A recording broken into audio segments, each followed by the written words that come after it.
અને વળી પાછું આ લંકા નગરીમાં હું નિવાસ કરું છું. પણ હે હનુમાનજી, તમારું જ્યાં મિલન થયું ત્યારે હવે મને એટલો ચોક્કસ ભરોસો છે કે અબ મોહે ભાવ ભરોસ હનુમંતા,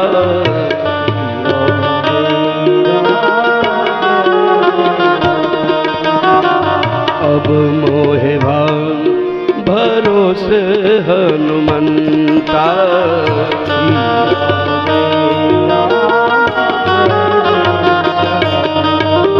बिनु हरि कृपा मिले नहीं संता.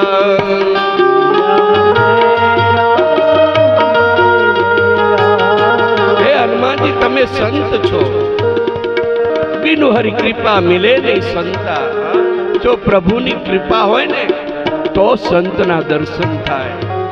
कोई संत अपना घरे आवे ने तो अपना कोई पूर्व जन्मना कर्मो होय ने तो अपना घर संत आवे. अब मोहे भा भरोस हनुमंता, बिनु हरि कृपा मिले नहीं संता. અને આ રીતે વિભીષણજી લંકામાં રહે છે. અને અમુક રામાયણમાં એવું કહેવામાં આવ્યું છે કે જે ત્રિજટા રાક્ષસી છે એ વિભીષણની દીકરી છે. એટલે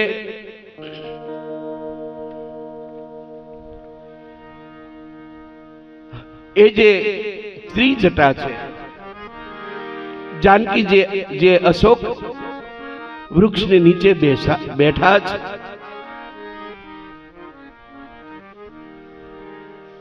બાર બાર જાનકીજી ત્રિજટાને માં કહે છે. અને ત્રિજટા બાર બાર બધી રાક્ષસીનો એમ કહે છે કે તમે એને ત્રાસ ન આપો.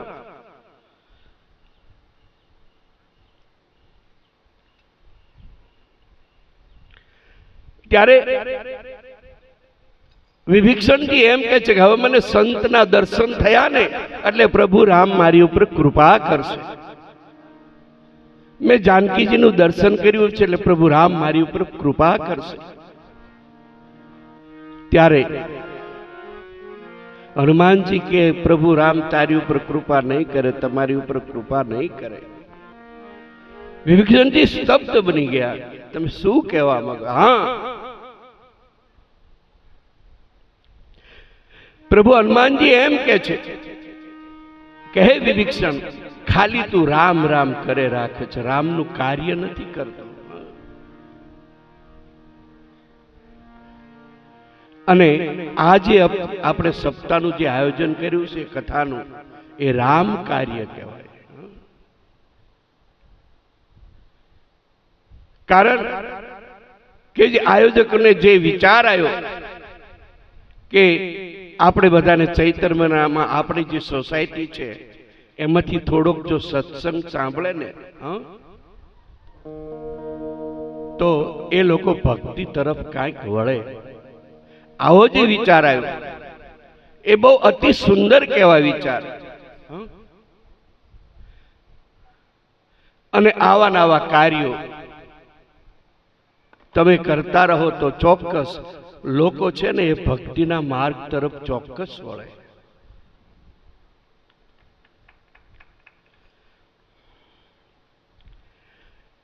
ત્યારે હનુમાનજી એમ કે છે કે તું ખાલી ભગવાનનું નામ લે છે, ભગવાનનું કાર્ય કરતો નથી. ત્યારે કે હવે હું શું કરું? વિભીષણજી કે તો પ્રભુ રામ એમ કે છે કે મેં જાનકીજીના દર્શન નથી કર્યા, તે જાનકીજીના દર્શન કર્યા છે. મેં પ્રભુ રામના દર્શન કર્યા છે અને તે પ્રભુ રામના દર્શન તમે નથી કર્યા.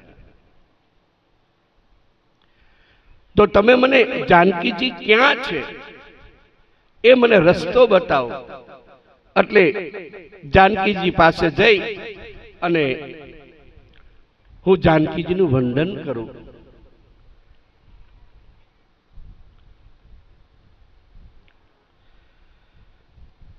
અને આ રીતે હનુમાનજી જ્યારે વિભીષણજી રસ્તો બતાવે છે, રાવણને ખબર હતી કે હું જે લાયો છું ને જગદંબા છે, કોઈ સામાન્ય વસ્તુ નથી. એટલે એમને અગાઉથી રાવણે એ જે વાટિકા છે એનું અગાઉથી એને રાવણે નિર્માણ કર્યું હતું. અને પોતાને ખબર હતી કે આ જગદંબા છે, મારા મહેલમાં કદાચ લઈ જઈશ ને તો મારા મહેલ સળગી જશે, આ કોઈ સામાન્ય વસ્તુ નથી. અને પછી વિભીષણજી જ્યારે રસ્તો બતાવે છે ત્યારે હનુમાનજી ત્યાં જાય છે. અને હનુમાનજી જે વૃક્ષ નીચે અશોક એટલે આસોપાલવ, અશોક વૃક્ષની નીચે જે જાનકીજી બિરાજિત હતા, ત્યાં હનુમાનજી એ જે અશોક વૃક્ષ છે એની ઉપર ચડી ગયા અને બધું જોવા લાગ્યા. શું છે માં, કેટલાક દુઃખી છે, કેમ છે, શું છે? એમાં ત્રિજટા કહેવા લાગી, બધી રાક્ષસીઓને કહેવા લાગી કે સાંભળો, હવે આ જે જાનકીજી છે એનું કોઈ દુઃખ ના આપતા. મને એક સ્વપ્ન આવ્યું. કેવું સ્વપ્ન આવ્યું બધા સાંભળો.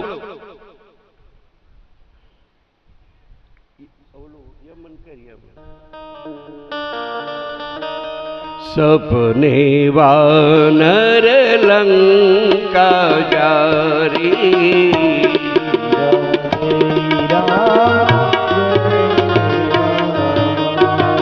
સપને વાનર લંકા જારી,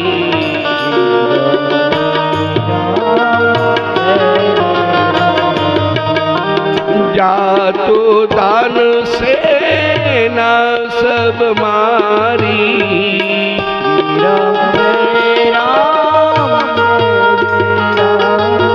મને એક સ્વપ્ન આવ્યું કે એક વાનર આવ્યો અને આખી લંકા સળગાવી. કોણ? ત્રિજટા કે. અને જાતુ દાન સેના સબ, જે રાક્ષસોની સેના હતી ને એ બધી એને ખલાસ કરી નાખી. અને ખર આરૂઢ નગર દશાનન, દશાનન એટલે કે રાવણ, એને એક ખર એટલે ગધેડો એની ઉપર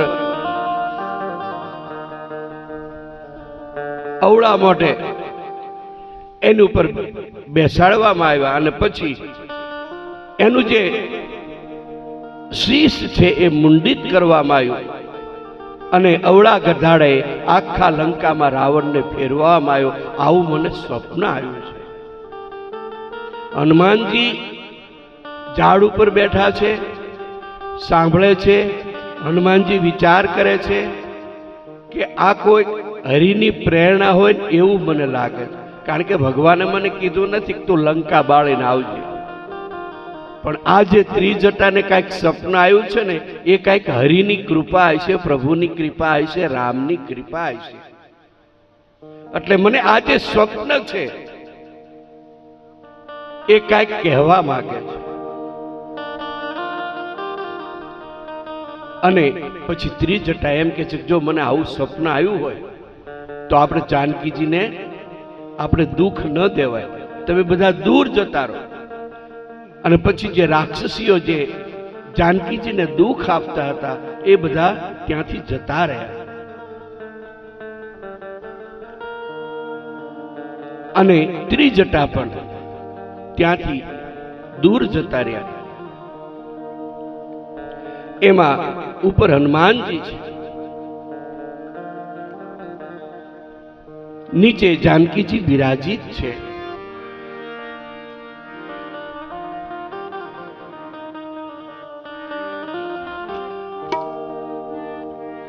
એમાં હનુમાનજી પોતે વિચાર કરે છે કે માં અત્યારે ખૂબ દુઃખી છે.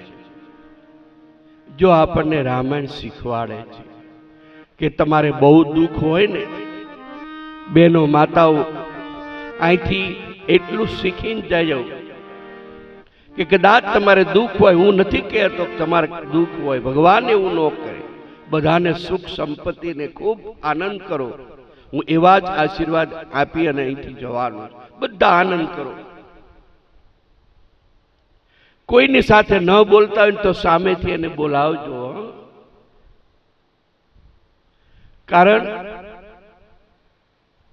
નથી કહેતા કે પહેલો પાડોશી કાયમ આવે. હવે કદાચ તમે ક્યાંક ગયા હોય, કામે ધંધે ગયા હોય અને તમારું નાનું એવું બાળક જો પડી ગયું હોય, તમે ઘરે હાજર ન હોય તો પેલું દવાખાને કોણ લઈ જાય? પાડોશી લઈ જાય. અથવા પાડોશી ન હોય તો કોઈક સોસાયટીના હોય એ લઈ જાય. તો અહીંયા હનુમાનજી માં જાનકીજીને દુખી જોઈ, અને હનુમાનજી તો બુદ્ધિમતામ વરિષ્ઠમ છે, બુદ્ધિઓમાં શ્રેષ્ઠ, બુદ્ધિમતામ વરિષ્ઠમ.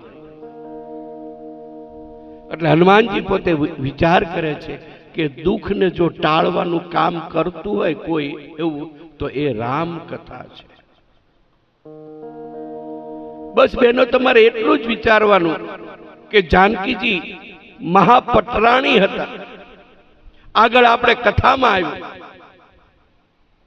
કે એમને જે સાસુ હતા એ એમને જ્યારે આપણે આ ખાટ કેવી ને, એ ખાટ ઉપર કદાચ હિચકતા હોય ને તો એમને જ્યારે જમવું હોય ને તો પોતાની પીઠ ઉપર લઈ લેતા. કોઈ દિવસ એમને ધરતી ઉપર પગ નથી રવા દીધો. આટલું બધું સુખ છે જાનકીજીને, છતાં પણ એની પાછળ દુઃખ કેટલું છે. 14 વર્ષ સુધી પ્રભુ રામ સાથે વનમાં જવું પડ્યું. તમારે મનમાં એટલું જ વિચાર કરવાનું કે જાનકીજી જેવું તો મારે દુઃખ નથી ને. અને હંમેશા કદાચ દુઃખ આવ્યું હોય તો પાછળ સુખ છે જ તે. સૂરજ કદાચ રાત્રિ હોય, રાત્રિ તો સવાર થવાનું જ છે. દુઃખ કાયમ રહેતું નથી, ટકી રહેતું નથી. નથી કહેતા પેલા એનો દહકો હતો, અને ઘણી વખત એમ પણ સાંભળી છે કે હવે દસકો આવ્યો હોય એનો. પેલા આમ હતું, મજૂરી કરતા, ફલાણું હાંકતા, ટ્રેક્ટર હાંકતા હતા, આમ કરતા હતા, પણ અત્યારે ભગવાને એને દસકો આપ્યો છે. કાયમ દુઃખ ટકી રહેતું નથી. થોડાક દિવસો એવા કદાચ આવે તો સહન કરી લેજો. એટલે હનુમાનજી પોતે વૃક્ષ ઉપર ઉભા છે. તો માને અત્યારે હું રામ કથા સંભળાવું તો એમનું જે દુઃખ છે ને એ દૂર થાય. એટલે હનુમાનજી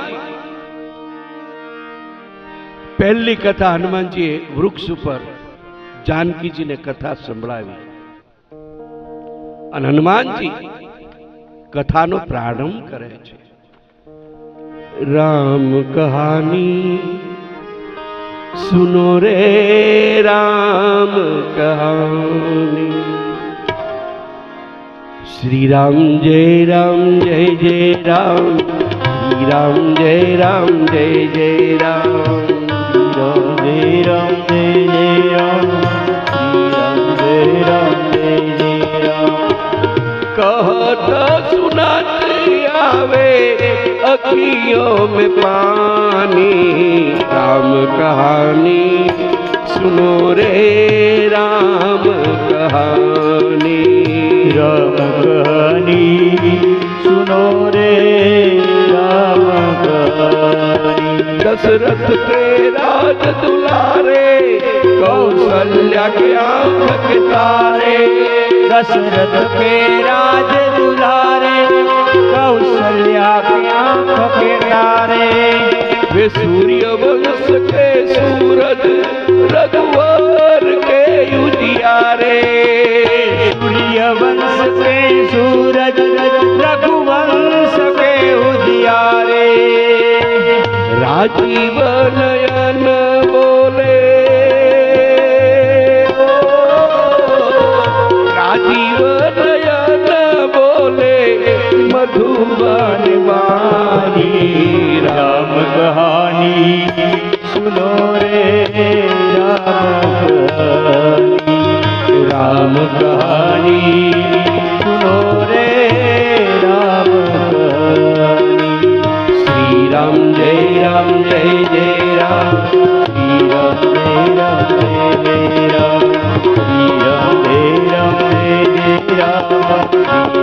जय राम जय राम।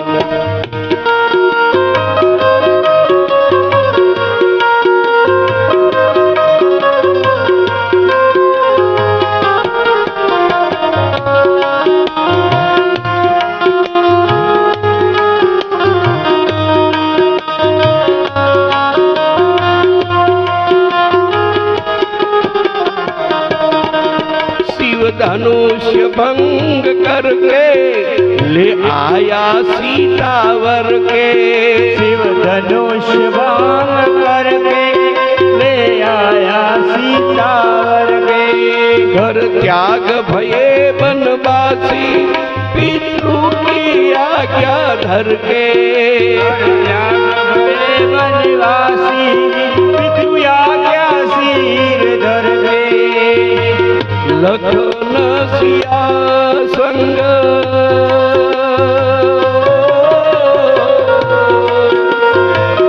लखन सिया संग छोड़ी राजधानी। राम कहानी सुनो रे राम कहानी।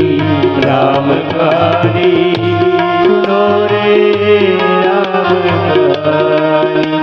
श्री राम जय राम जय राम। श्री राम जय राम जय राम। श्री राम जय राम जय राम।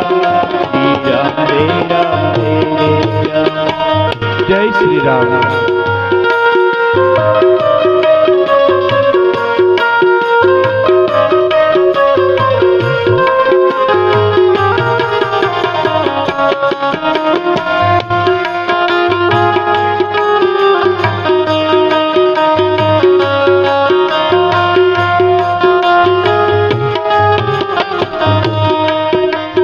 भिक्ष भिक्षु का धर के भिक्षा का आग्रह करके। भिक्षु का धर के खल भिक्ष भिक्षु का धर के भिक्षा का आग्रह करके। भिक्षु का धर के भिक्षा का आग्रह करके।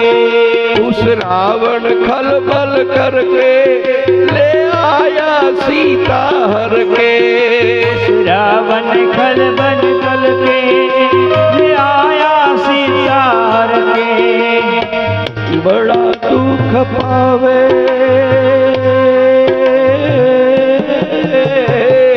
बड़ा दुख पावे राजा राम जी की रानी। राम कहानी सुनो रे राम कहानी।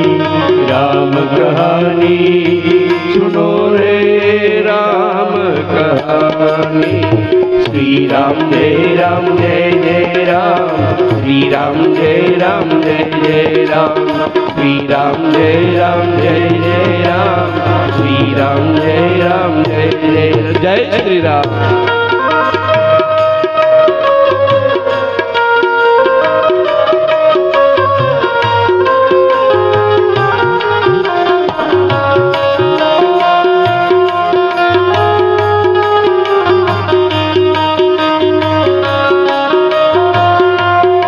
जानकी जी विचार करे कि आटली सुंदर राम कथा कौन करे। जानकी जी થોડીક વાર આ બાજુ જોવે છે, ઘડીક આ બાજુ જોવે છે કે આટલી સરસ સુંદર રામ કથા કોણ કરે।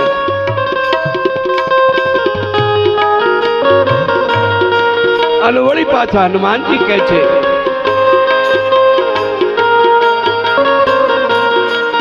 श्री राम मोहे पठायो मैं राम दूत बनी आयो। श्री रामे मोहे पठायो मैं राम दूत बन आयो।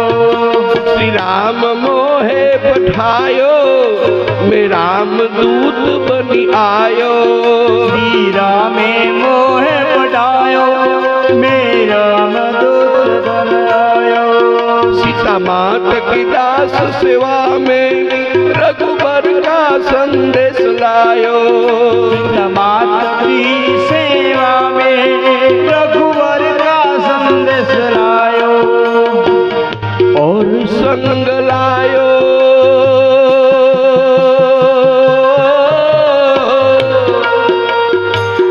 और संग लायो प्रभु मुद्रिका निशानी। राम कहानी सुनो रे राम कहानी। राम कहानी सुनो रे राम कहानी।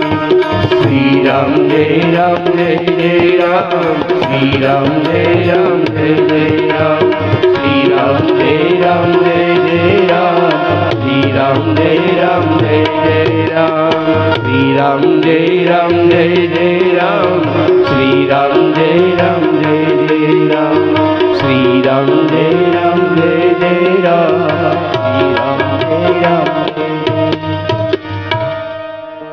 જ્યારે આટલી સુંદર રામ કથા હનુમાનજી કહે છે ત્યારે જાનકીજી એમ કહે છે કે આટલી સરસ સુંદર જે રામ કથા કહે છે, મારું જે દુઃખ હતું એ દૂર થયું. આટલી સરસ રામ કથા કોણ કરે? મારી સામે આવો, મારી સામે આવીને પ્રગટ થાઓ. જાનકીજી પોતે વિચાર કરે છે કે આ રાક્ષસોની નગરી છે, કોઈ માયાવી પણ કદાચ હોય, પણ રામ કથા જે કરે છે મારી સમક્ષ આવો. ત્યારે હનુમાનજી ઝાડ ઉપર હતા ને, કૂદકો મારી જય શ્રી રામ કરી જાનકીજી સામે પ્રગટ થયા.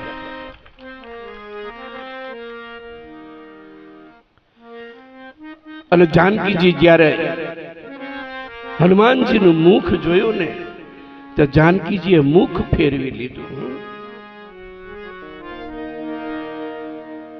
હવે કોઈ આપણે અઠવાડિયાથી ફોન કરતા હોય કે કેદી આવો છો, કેદી આવો છો, તમે બહુ રાહ જોવરાવી, અને આપણે એ મહેમાનની પ્રતીક્ષા હોય, અને પછી મહેમાન આપણે આંગણે આવે ને આખું ઘર મુખ ફેરવી દઈએ તો એ મહેમાનને કેવું લાગે? એમ જાનકીજી ક્યારના કહેતા હતા કે જે રામકથા કહો અહીંયા આવો, પ્રગટ થાઓ. પણ હનુમાનજીને જોઈ જાનકીજી ડરી ગયા. અયોધ્યાની પણ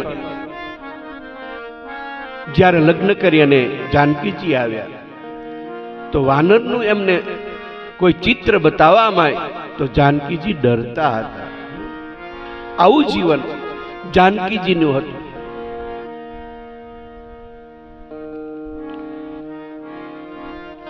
પછી હનુમાનજી કહે છે કે માં, તમે જે મુખ ફેરવી લીધું ને બહુ સારું કર્યું.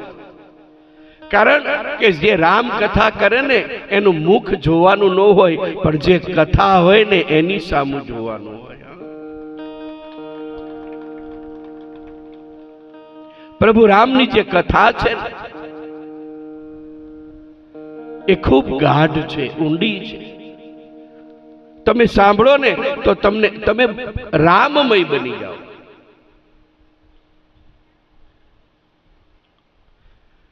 પછી હનુમાનજી છતાં પણ જાનકીજી ને વિશ્વાસ નથી આવતો કે આ નિશાચરોની નગરી છે, આ માયાવી નગરી છે, કોઈ કદાચ આ રૂપ લઈને પણ આવ્યું હોય મારી સામે.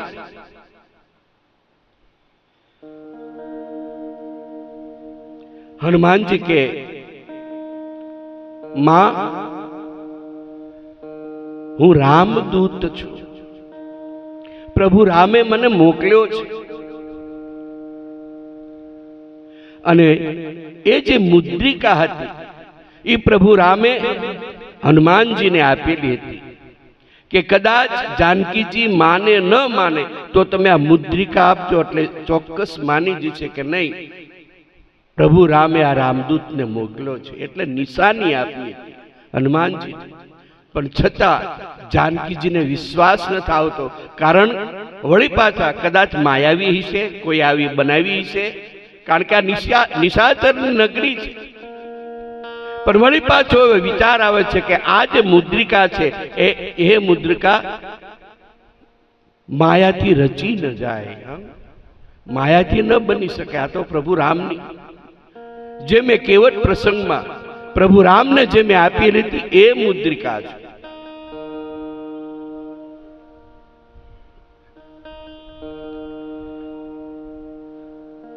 છતાં પણ જાનકીજીને વિશ્વાસ નથી આવતો. ત્યારે સાંભળો, આ બંનેનું દાંપત્ય જીવન કેવું છે વિચારો. પછી હનુમાનજી એમ કહે છે કે હે માં, જો હું રામદૂત ન હોય ને તો મને કરુણા નિધાનના સોગંદ છે.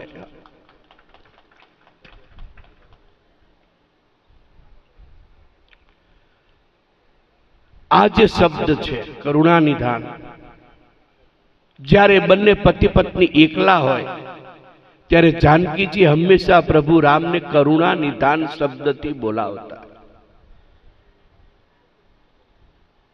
એ બીજા કોઈને ખબર નથી, આખા અવધમાં બીજા કોઈને ખબર નથી. પણ જાનકીજી જ્યારે, કારણ કે પતિનું નામ લેવાતું નથી એટલે જાનકીજીએ અલગ નામ પાડેલું, એમનું નામ કરુણા નિધાનથી બોલાવતા જાનકીજી. જ્યારે હનુમાનજી આવું કરુણા નિધાન એવો શબ્દ વાપર્યો ત્યારે જાનકીજીને ચોક્કસ વિશ્વાસ થયો કે નહીં, આ પોતે રામદૂત છે. એટલે વળી પાછા જાનકીજી પ્રશ્ન પૂછે છે કે હે સૂત, હવે એને પુત્ર કહે છે, હે સૂત કપી સબ તુમ હી સમાના. પ્રભુ રામે જે બધાને ભેગા કર્યા છે બધા તારા જેવા નાના જ છે.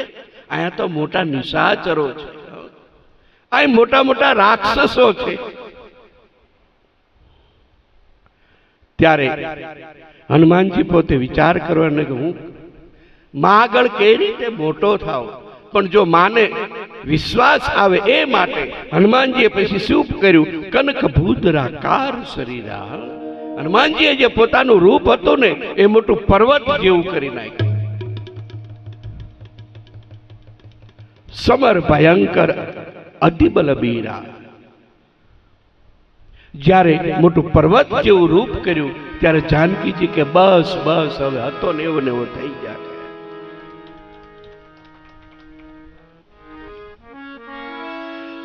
અને પછી જ્યારે હનુમાનજી જ્યારે નાના એવા થઈ ગયા ત્યારે હનુમાનજી કહે છે કે માં, મને ભૂખ લાગી છે.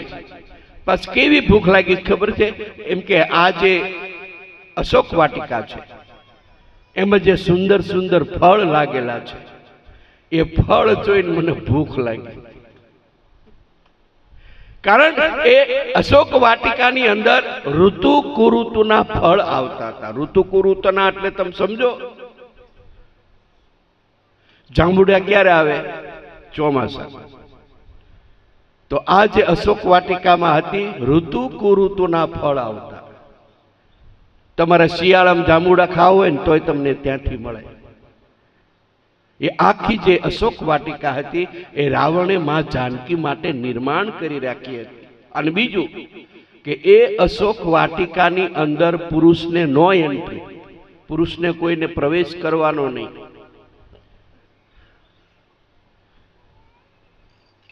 અને બીજું જે રખવાળી કરતા, જે રાક્ષસો રખવાળી કરતા એ થોડે દૂર, જાનકીજી પાસે નહીં. રખવાળી કરવા વાળા રાક્ષસો એ રાખ્યા હતા પણ એ બહુ દૂર હતા. ત્યારે જાનકીજી એમ કે છે કે બેટા, આ તો રાક્ષસોની નગરી છે ને આ જે અશોક વાટિકા છે ને રાવણની છે. અહીં કેટલાય રખવાળા હોય, આ રક્ષા કરે છે આ વાટિકાની. ત્યારે હનુમાનજી માં જાનકીજીને પગે લાગીને એમ કે છે, પ્રભુ હે માં, ગમે એવા રખવાડા હોય ને મને એની બીક નથી, પણ તમે જો અનુમતિ આપો ને તો હું ફળ ખાવા જાઉં. ત્યારે જાનકીજી એમ કે તું જા, બરોબર, પણ એક યાદ મારું એક માનવું પડશે. માં બોલો શું? એ કે નીચે પડેલા હોય ને નીચે એ ફળ ખાઈ, ઝાડ ઉપર તોડી તોડી ન ખાઈશ. સારું માં, એમ કરીશ, બીજું શું? એટલે હનુમાનજી જાય છે હનુમાનજી જાય ને તમને ખબર છે, આ ખેડૂતો ક્યારા બનાવે ખેતરની અંદર, એમ ક્યારામાં હનુમાનજી જોવે છે ને તો ફળ પડેલા, એટલે હનુમાનજી આમ ફળ આમ લઈને આમ ઊંચું કર્યું ને તો હાવ પોચું ફળ અને આખું ફસકાઈ ગયું. આમ નાનું, તમને ખબર હશે કોઈ એવું હાવ, હનુમાનજી કે આવા નરમ ફળ આપણને ન ભાવે, કે આ તો કકડાટી બોલે એવા ફળ હોય ને તો મજા આવે.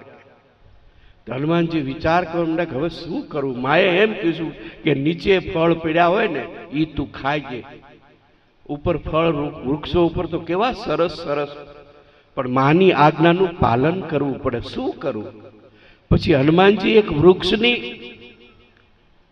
પાસે ગયા અને વિચાર કરવા લાગ્યા, આમ કઈક આપણે કેમ ટેકો દઈને આમ ઉભા રહીએ, એમ હનુમાનજી એક વૃક્ષને ટેકો દઈને આમ ઉભા રહ્યા ને તો ઉપરથી 3-4 ફળ પડ્યા.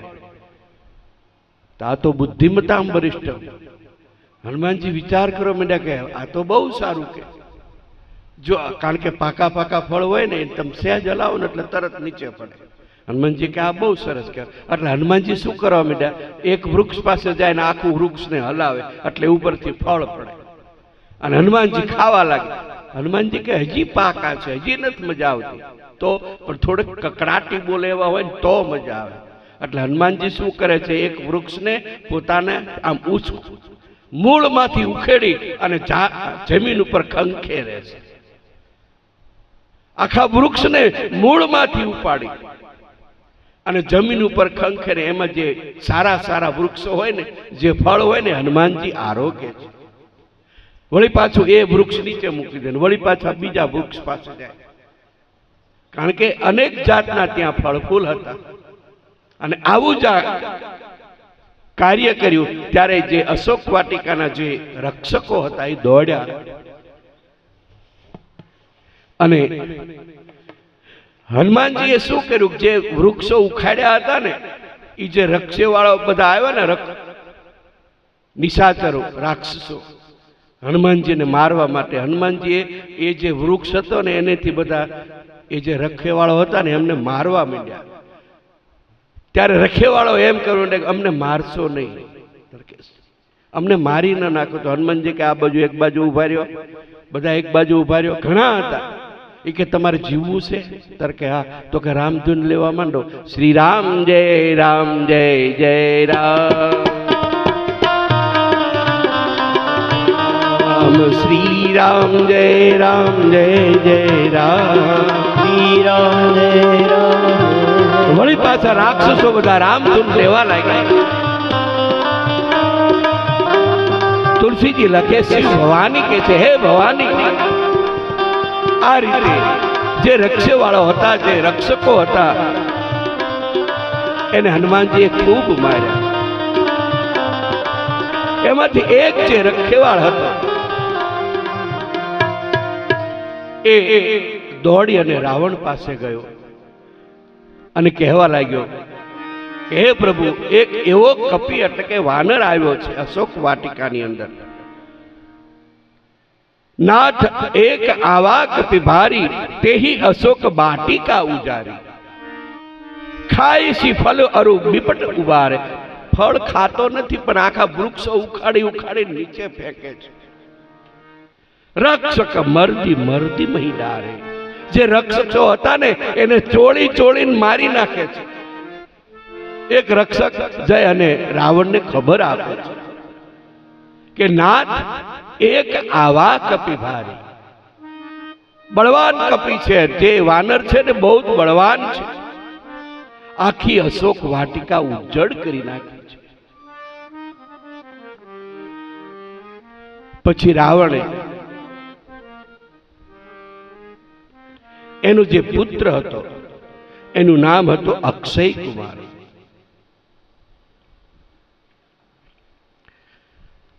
એ અક્ષય કુમાર અને અંગદ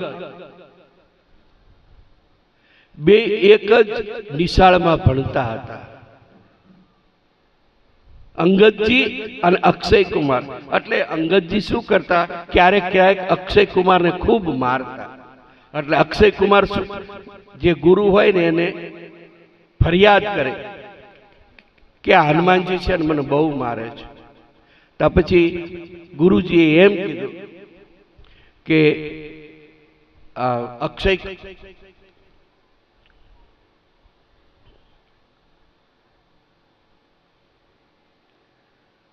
એ જે છે હવેથી તારું મુખ જોશે ને તો એનું મૃત્યુ થશે. એટલે રાવણને એમ કે કદાચ જો અંગદજી આવ્યા હોય ને તો આ અક્ષયનું મુખ જોશે ને તો એનું મૃત્યુ થશે. એટલે પહેલા અક્ષય કુમારને મોકલે છે. એટલે હનુમાનજી જ્યારે પહેલો અક્ષય કુમાર આવે છે ત્યારે એક મોટું વૃક્ષ લઈ અને એ અક્ષય ઉપર ફેંકે છે. એટલે અક્ષયનો ક્ષય થઈ જાય છે. એ પણ મૃત્યુને ભેટે છે.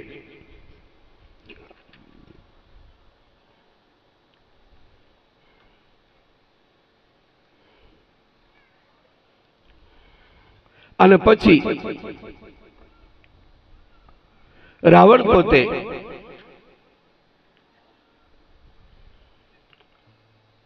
ઇન્દ્રજીતને મોકલે છે કે તમે જાઓ. એટલે ઇન્દ્રજીત બંનેનું ખૂબ યુદ્ધ ચાલે છે અને ઇન્દ્રજીત બ્રહ્માસ્ત્રનું સંધાન કરે છે. ત્યારે હનુમાનજી પોતે વિચાર કરે છે કે બ્રહ્માસ્ત્ર તે સાંધા કપી મન કિન્ન વિચાર, જો મેં બ્રહ્માસ્ત્ર માનહું તો મહિમા મીટે અપાર. આ બ્રહ્માસ્ત્રનો જો મહિમા હું કદાચ ન માનું તો આ બ્રહ્માસ્ત્રનો મહિમા ઓછો થાય, મટી જાય. એટલે હનુમાનજી પોતે બંધાઈ જાય છે, નાગ પાસથી બંધાઈ જાય છે અને એને બાંધીને રાવણ પાસે લઈ જવામાં આવે છે. ત્યારે રાવણ એમને પૂછે છે કે શા માટે તે બધા રાક્ષસોને માર્યા. ત્યારે હનુમાનજી કહે છે કે મારો વાનરનો સ્વભાવ છે, મને ભૂખ લાગી હતી એટલે મેં ફળ ખાધા અને જેને મને માર્યા તે મેં મારા, જેને મને માર્યો એને મેં એને માર્યા. અને હનુમાનજી પાછા રાવણને કહે છે કે હે વા રાવણ, રામ નામ બિનુ ગીરા ન સોહા, દેખ વિચાર ત્યાગી મન મોહા. હે રાવણ, રામ નામ વગર આ ગીરા એટલે જીભ, રામ નામ વગર જીભ શોભતી નથી. માટે રામને શરણે જાનકીજીને પાછા આપી દે, એમાં જ તારું કલ્યાણ છે. ત્યારે રાવણ કહેવા લાગ્યો કે આ વાનરને મૃત્યુદંડ આપો. અને બધા રાક્ષસો જ્યારે હનુમાનજી પકડવા ગયા એમાં વિભીષણ આવ્યા અને વિભીષણ રાવણને સમજાવે છે કે ભાઈ આ તો દૂત છે, તમારે જે દુશ્મનાવટ છે રામ સાથે છે, આ તો દૂત છે, આને મરાય નહીં. તો આન દંડ કુછ કહી ગુસાય, આને કઈક દંડ આપો. અને બધા મનોમન વિચાર કરે છે કે જે વાનર હોય એને પૂંછ ઉપર મમતા બહુ હોય, એટલે એક કામ કરો, આ જે વાનર છે એનું પૂંછ છે ને એને લપેટી, કપડા લપેટી એને તેલ વાળું કરી અને પછી આપણે સળગાવીએ. એટલે પૂંછ વગરનો જ્યારે વાનર પ્રભુ રામ પાળશે ત્યારે એમને ખબર પડશે. એટલે બધા પોતપોતાના ઘરેથી કપડા લાવવા માંડ્યા, અરે ગોદડા લાવવા માંડ્યા ઘરેથી. અને આ રામાયણમાં ત્યાં સુધી લખ્યું છે કે પૂંછ એટલું બધું લાંબુ થયું કે આખા નગરમાં તેલ કે કપડું, એક પણ કપડું જોવા ન મળે, એટલું બધું. અને હનુમાનજી જય શ્રી રામ કહે એટલે વળી પાછું પૂંછ હતું ને એટલું વધે. અને પછી એ જે પૂંછડું હતું બધા આખા નગરમાં આમથી આમ ને આમથી આમ બધું, અને જે આખા નગરમાં એકેય ગોદડું ન મળે, એકેય કપડું ન મળે, ધ્રુત તેલ, ધ્રુત એટલે તેલ પણ ન મળે. રહાન નગર બસ ધ્રુત તેલા, બાઢી પૂછ કિન્ન કપી ખેલા. કૌતુક ખા આયે પુર નગર વાસી, મારહી ચરણ કરહી બહુ હાંસી. અને જે રાક્ષસો હતા, હનુમાનજી અત્યારે બંધાયેલા છે અને એમના પૂંછ ઉપર આ બધું વીંટાળવામાં આવ્યું. અને બધા જે રાક્ષસો છે, નાના નાના છોકરા છે, હનુમાનજીને કોઈ કાંકરી મારે, કોઈ પગ મારે અને બધા અટ્ટહાસ્ય કરે છે. બધા કોણ? રાક્ષસો. અને આ રીતે જ્યારે હનુમાનજીનું જ્યારે પૂંછ સળગાવવામાં આવ્યું ત્યારે હનુમાનજી પોતે વિચાર કરો, મને પાછળ પૂંછ સળગાવ્યું છે કે નહીં જુઓ તો કરો. હનુમાનજીએ જ્યાં પાછું નજર કરીને ત્યાં પૂંછ સળગાવવામાં આવ્યો. ત્યારે હનુમાનજી પોતે જય શ્રી રામ કરી પોતાનું જે બંધાયેલા જે રૂપ હતું એ નાનું સ્વરૂપ કરી અને એ બંધનમાંથી હનુમાનજી મુક્ત થઈ ગયા અને જય શ્રી રામ કરીને એક અટારી ઉપર ચડી ગયા. અને હનુમાનજી પોતે ભગવાનનું નામ સ્મરણ કરે છે. અને હનુમાનજી જુએ કે એક નગર, એક જે મકાન છે સળગી ગયું, પછી જય શ્રી રામ કરીને બીજા મકાન ઉપર જતા રહે, વળી પાછું એ મકાન સળગી જાય એટલે વાળો જય શ્રી રામ કરીને ત્રીજા મકાન ઉપર જતા રહે. અને આખા નગરમાં હાહાકાર મચવા લાગ્યો કે આ કોણ છે. અને કહેવા લાગ્યા, બધા જે રાક્ષસો છે એ બોલવા લાગ્યા કે સાધુ અવજ્ઞા કર ફલું ऐसा જરી નગર અનાથ કર જૈસા. અને હનુમાનજીએ ઉલટી પલટી સબ લંકા જારી, કુદી પરા ભૂમિ સિંધુ જારી. આવી રીતે આખી લંકા બાળી. અને જે રાક્ષસો હતા એ કહેવા લાગ્યા કે કોઈ સામાન્ય વ્યક્તિ નથી, આ કોઈ દેવ હોય ને એવું લાગે છે. અને પછી ઉલટી પલટી સબ લંકા જારી, કુદી પરાપની સિંધુ પરારી. અને પછી સમુદ્રની અંદર જઈ અને હનુમાનજીએ પોતાનું જે પૂંછ છે એ બુઝાવ્યું. અને વળી પાછા હનુમાનજી જાનકીજી પાસે આવે છે અને કહે છે કે હે માં, પ્રભુ રામે તમારી પાસે મને મોકલ્યો ને ત્યારે મુદ્રિકા આપી હતી, પણ હવે તમે કાંઈક એવું ચિહ્ન આપો કે પ્રભુ રામને બતાવું ને એટલે એમને વિશ્વાસ આવે કે નહીં એ જે હનુમાનજી છે એ જાનકીજીને મળીને આવ્યા છે, એટલે માં કંઈક એવું ચિહ્ન આપો. ત્યારે ચૂડામણી ઉતારી તબ દયવું, હરસ સમેત પવન સુત લયું. જાનકીજીએ પોતાનું જે ચૂડામણી હતો ને એ ઉતારી અને હનુમાનજીને આપે છે. અને હરસ સમેત પવન સુત લયું. આનંદથી એ હનુમાનજીએ ચૂડામણી લઈ અને પછી દીન દયાળ બિરુદ સંભારી, હરહુ નાથ મમ સંકટ ભારી. પછી જાનકીજી કહે છે કે હે પવનસુત, 1 મહિનાની અંદર પ્રભુ રામ જો નહીં આવે, હનુમાનજીને કહે છે, વાત કરે છે, દીકરો છે, 1 મહિનાની અંદર પ્રભુ રામ જો નહીં આવે ને તો હું મારા શરીરનો ત્યાગ કરીશ, મારા શરીરમાં જે પ્રાણ છે એનો હું ત્યાગ કરીશ. અને બંને જણા થોડા ગંભીર બની ગયા. અને પછી હનુમાનજી ત્યાંથી ઉડ્યા અને વળી પાછા સામે કિનારે જે વાનર હનુમાનજીની જે ટુકડી હતી એ હનુમાનજીએ એમ કહેલું કે તમે આઈને રહેજો, કદાચ સમુદ્રનું પાણી ખારું છે, થોડુંક સહન કરજો, ફળ ફૂળ મળે તો ભલે, ન મળે તો કાંઈ નહીં, થોડુંક સહન કરજો. પણ જાનકીજીને હું મળીને આવું ને એટલે બધા આપણે સાથે રામ ભગવાનને આપણે મળવા જવાનું છે. અને કદાચ તમે બધા કદાચ જતા રહો તો અને હું જાનકીજીની ભાળ લઈ અને પ્રભુ રામ પાસે એકલો જાઉં તો યશ મને એકલાને મળે, જસ મને એકલાને મળે. પણ આપણે બધા જો સાથે જઈએ ને પ્રભુ રામ પાસે તો યશ બધાને મળે. આવું વિચારો. રામાયણ આપણને આ શીખવે છે. આ જે કાર્ય કર્યું છે ને આમાં કોઈનું નામ દેવા ના પાડી છે નટુભાઈ, કોઈનું કામ બાપુ મારું નામ ન દેતા.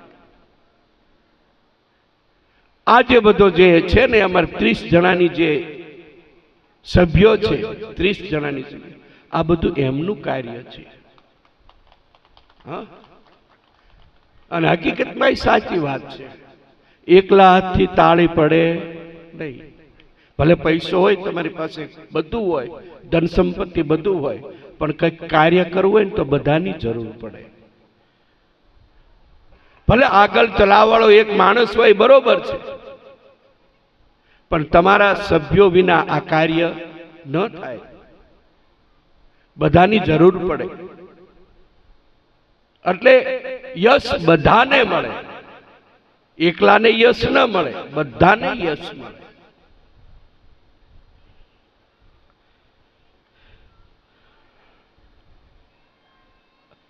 એટલે ત્યાં સામાકીને આવી અને જ્યારે હનુમાનજીને આવતા જોઈ તો બધા એમના જે ટુકડીના જાંબુજી જે બધા હતા ખૂબ હર્ષ પામ્યા, આનંદ પામ્યા. અને પ્રભુ પાસે જઈ અને એ જે જાનકીજીએ જે ચૂડામણી આપેલી હતી એ પ્રભુ રામને હનુમાનજીએ આપી. અને પ્રભુ રામે એમના ખબર અંતર પૂછ્યા.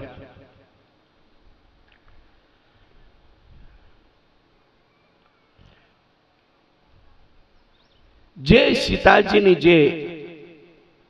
જે દુઃખ હતું એ હનુમાનજીએ કહ્યું કે જે જાનકીજી છે ને એ સતત રાત ને દિવસ તમારા નામનું સ્મરણ કરે છે.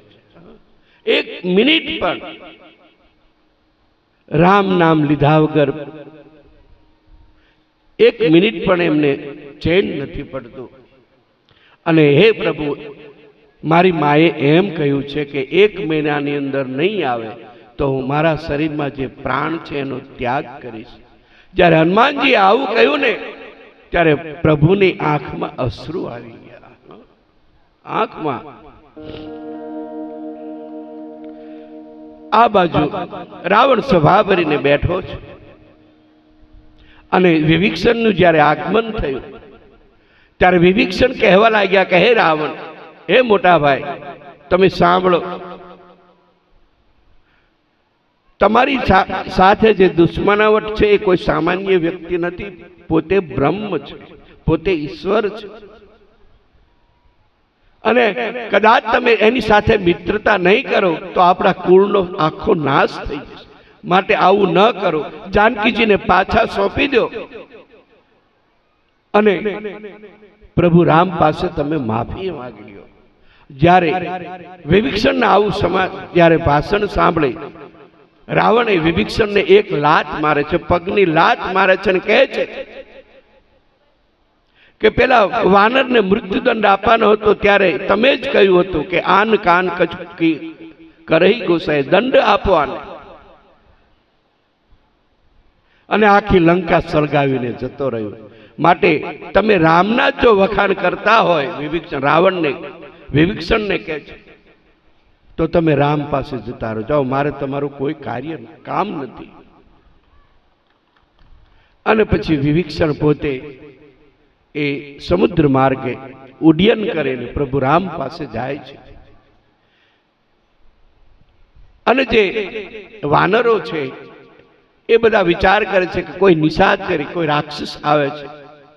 જ્યારે હનુમાનજીને ખબર પડે કે આ પોતે વિભીષણજી છે ત્યારે વિભીષણ જ્યારે નીચે ઉતર્યા ત્યારે હનુમાનજી ઓળખી ગયા કે નહીં, આ તો રામ ભક્ત છે. અને હનુમાનજી કહેવા લાગે કે આમને કોઈ દંડ ના આપશો, આ રામ ભક્ત છે. અને હનુમાનજી એમનો હાથ પકડીને પ્રભુ રામ પાસે લઈ જાય છે. અને જે હકીકત હતી બધી હનુમાનજી કહે છે. એક વખત બધા જે નિશાચરો એટલે રાક્ષસો હતા ને રાવણ પાસે ફરિયાદ લઈને ગયા કે તમારો ભાઈ જે વિભીષણ છે ને એ તો ભક્ત છે, રામ ભક્ત છે, એના આખા મંદિર ઉપર રામ રામ લખ્યું છે, એનું જે ઘર છે ને એની ઉપર રામ રામ લખ્યું છે. આપણે ઘણી વખત જોવી છે કે હનુમાનજીનું મંદિર હોય ત્યાં તકતી રામ રામની લગાડેલી હોય. ત્યારે રાવણ એમ કહે છે કે મારો ભાઈ દુશ્મનનું નામ લે છે અને વળી પાછો રાવણ વિભીષણ પાસે જાય છે અને વિભીષણને કહે છે કે મારા દુશ્મનનું નામ તું શા માટે લે છે, અને આ તારા મકાન ઉપર રામ રામ કેમ લખ્યું છે? તને ખબર નથી કે મારા દુશ્મન છે?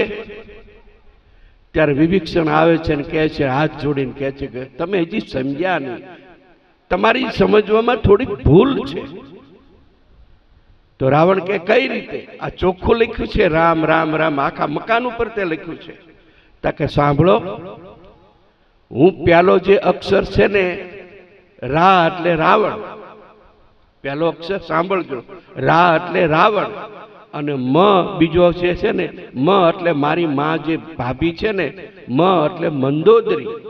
એ બધું લાંબુ થઈ જાય ને એટલે હું રામ રામ રામ રામ લખું છું. બાકી નામ તો તમારું જ છે. રા એટલે રાવણ અને મ એટલે મંદોદરી. અને રાવણ પછી ત્યાંથી પાછો જતો રહ્યો.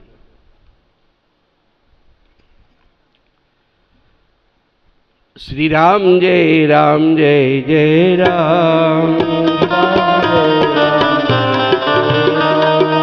શ્રી રામ જય રામ જય જય રામ, શ્રી રામ જય રામ શ્રી રામ જય રામ જય જય રામ, શ્રી રામ જય રામ. હવે વિભીષણજી રામજી પાસે અને પ્રભુઓ વિચાર કરશે કે હવે સામા કિનારે કઈ રીતે જવું. એટલે પછી પ્રભુ રામ એક દર્ભનું આસન બિછાવી અને 3 દિવસ સુધી સમુદ્રને વિનંતી કરે છે પ્રભુ રામ કે અમારે સામે લંકામાં જવું છે, માટે કંઈક રસ્તો આપો. 3 દિવસ પ્રભુ રામ દર્ભના આસન ઉપર બેસી અને સમુદ્રને વિનંતી કરે છે. છતાં પણ સમુદ્ર આવ્યો નહીં, કાંઈ કહ્યું નહીં. વળી પાછા રામ પોતે ક્રોધે ભણા લક્ષ્મણને કહેવા લાગ્યા કે મારું જે ધનુષ્ય છે લાવો, હમણાં આખા સમુદ્રને હું શોષી લઉં. ત્યારે લક્ષ્મણજી હું પહેલા તમને કહેતો હતો કે આ બધા જળમતી કહેવાય, આ કોઈ માને નહીં, વિનંતીથી ન માને, આમની સાથે યુદ્ધ કરવું પડે. તમે પહેલા હું તમને કહેતો હતો, પણ તમે 3 દિવસ અમસ્તા ખોટા બગાડ્યા. અને જ્યારે લક્ષ્મણજીએ બાણ લાવીને પ્રભુને આપ્યું અને જ્યારે બાણ ભગવાને એ સમુદ્રને શોષવા માટે ચડાવ્યું, ત્યારે સમુદ્ર કંચન અને મણિઓનો થાળ ભરી પ્રભુ પાસે ત્રાહિમામ ત્રાહિમામ કરીને પ્રભુ પાસે આવે છે, મને બચાવો પ્રભુ, બીજું તો કાંઈ નહીં. અને જે સમુદ્રના જે જળચર હતા ને એ બધા ઉછળવા લાગ્યા કે હમણાં પ્રભુ જો બાણ મારશે ને તો આખું સમુદ્ર શોષી લે છે, તો આ બધા જીવ જંતુનું શું થશે? અને સમુદ્ર આવી અને પ્રભુના ચરણોમાં પડે છે અને કહે છે, હે પ્રભુ, પ્રભુ તુમાર કુલ ગુરુ, જલનજી હોય ઉપાય વિચારી, બિનુ પ્રયાસ સાગર તરહી, સકલ ભાલુ કપિધરી.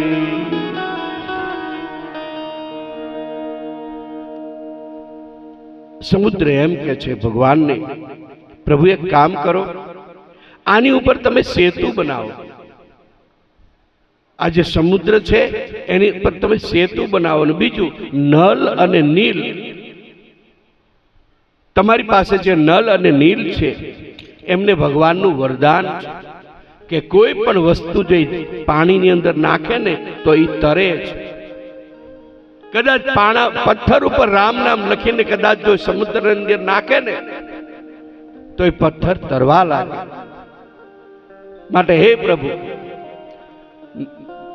આજે તમારી પાસે જે વાનરોની રીછ વાનરોની જે સેના છે એમને તમે આજ્ઞા કરો અને વૃક્ષ છે, પથ્થર છે, પહાડો છે, એ બધું લાવી અને નલ ને નીલ ને આપે ને તો એની ઉપર રામ નામ લખીને જ્યારે પાણીની અંદર મૂકશે ને ત્યારે એ પાણીની અંદર પથ્થર પણ તરશે.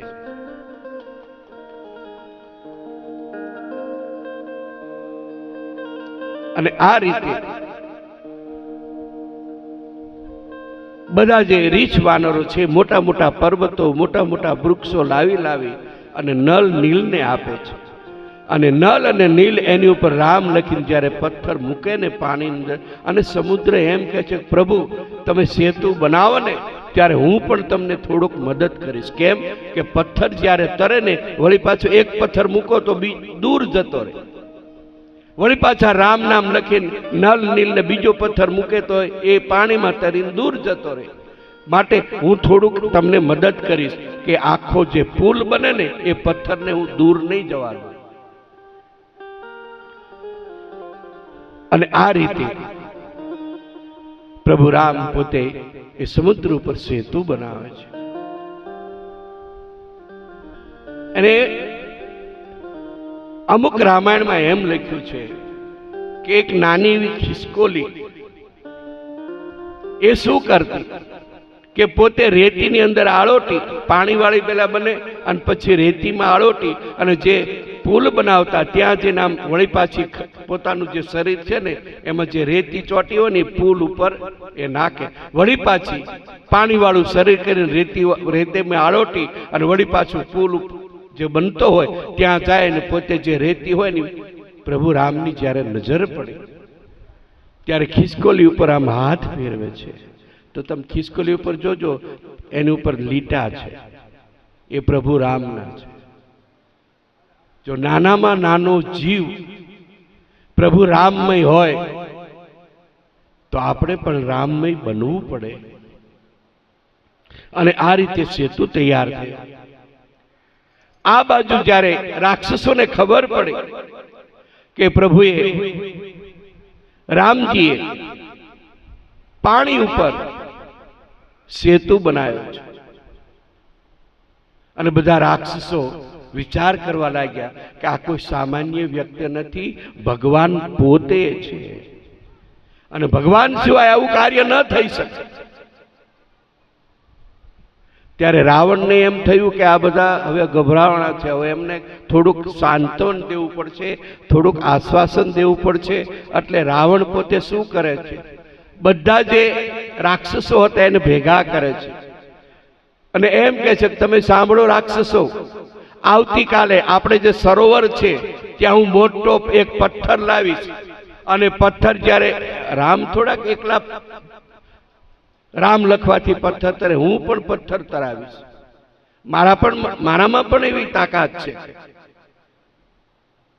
ત્યારે બધા રાક્ષસો વિચાર કરવા કે જો રાવણથી પથ્થર તરતો હોય તો બહુ સારું.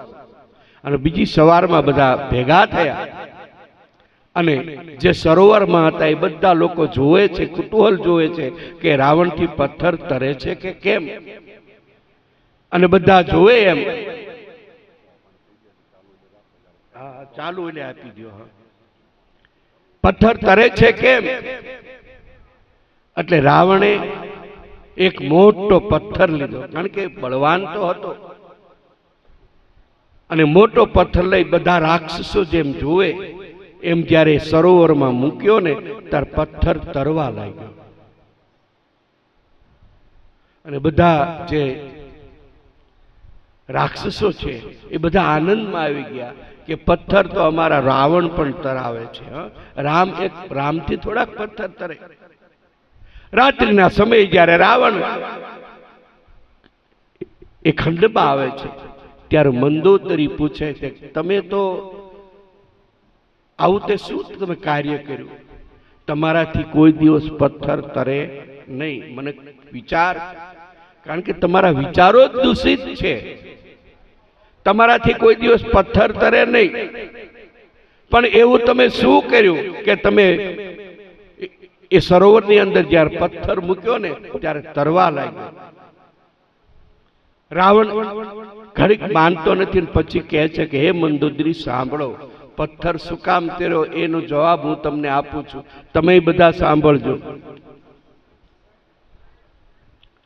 હે મંદોદરી, મારાથી પથ્થર ન તરે, એ વાત સાચી છે તમારી, પણ પથ્થર જ્યારે મેં પાણીની અંદર મૂક્યો ત્યારે પથ્થરને એમ કહ્યું હતું કે હે પથ્થર, તું જો ન તરને તો તને રામ દુહાય છે.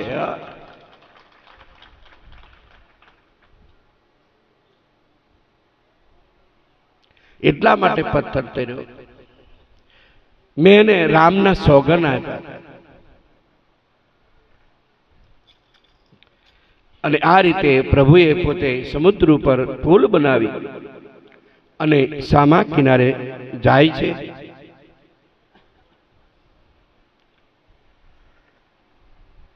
અને અહીંયા સુંદરકાંડની તુલસીદાસજી સમાપ્તિ કરે છે. નિજ ભવન ગણેવું સિંધવ શ્રી રઘુપતિ યમત ભાવ શ્રી રામ જય રામ જય રામ શ્રી રામ જય રામ यह चरित कलिमल हरण जठामति दास तुलसी गावो श्री राम जय राम जय राम श्री राम जय राम सुख भवन संशय समन दवन निषाद रघुपति गुण गना श्री राम जय राम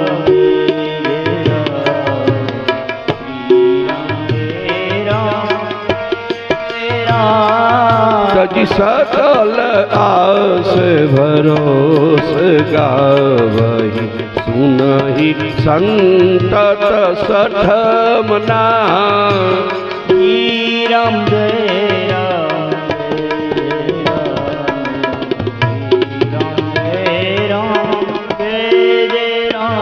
तुलसीदासजी लखे के समुद्र पोताना स्थाने चाल्यो गयो. श्री रघुजीए तेनी सलाह ठीक लागी એટલે એની ઉપર પુલ બનાવ્યો. અને હવે ગોસ્વામીજી તુલસીદાસજી આપણને આશીર્વાદ આપે છે. સકલ સુમંગલદાયક રઘુનાયક ગુણગના સાદર સુનહી તે તરહી ભવ સિંધુ બિન જલ જાના. શ્રી રઘુનાથજીનું ગુણગાન સુંદર મંગળોને આપનાર છે. જે આ કથાને સાદર સહિત સાંભળશે તે વિના કોઈ વહાણે અન્ય કોઈ સાધન વિના એ ભવસાગરને તરી જશે. તુલસીદાસજી આપણને આશીર્વાદ આપે છે. હવે લંકા કાંડ, હવે યુદ્ધનું કાંડ છે. અમે સાધુ સંતો બહુ યુદ્ધનો કાંડ હોય ને એને બહુ વિસ્તારી ન કે અમે તો સત્સંગ કરીએ, ભગવાનનો સત્સંગ કરીએ વધારે, ઝઘડામાં બહુ માનીએ નહીં. આ તો યુદ્ધ કાંડ છે, લંકાનો કાંડ. અને આ રીતે જ્યારે પ્રભુ રામની સેના જ્યારે સામા કિનારે પહોંચી અને બધા વાનરો ફળ ફૂલ ને બધું ખાવા લાગ્યા અને પછી રાવણને જ્યારે ખ્યાલ આવ્યો કે પ્રભુ રામ એ સૈન્ય સાથે સમુદ્રની આ બાજુ પોતે આવી ગયા છે,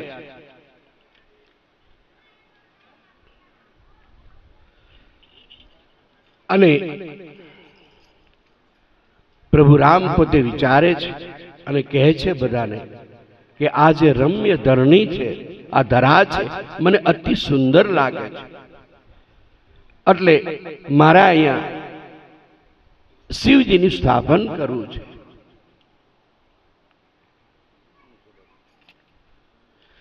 અને પછી એ તો કથા બહુ લાંબી છે.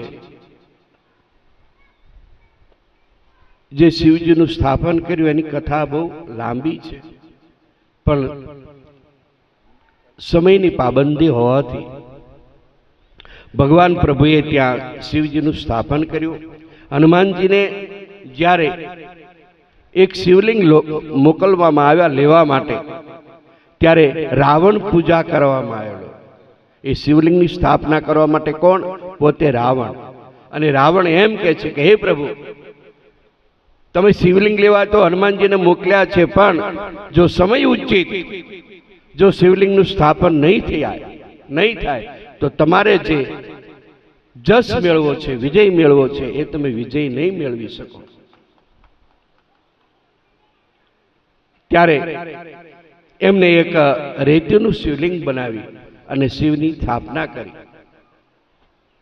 અને વળી પાછો થોડોક સમય થયો, એ કથાનો જે છેલ્લો પ્રસંગ છે એ તમને કહું.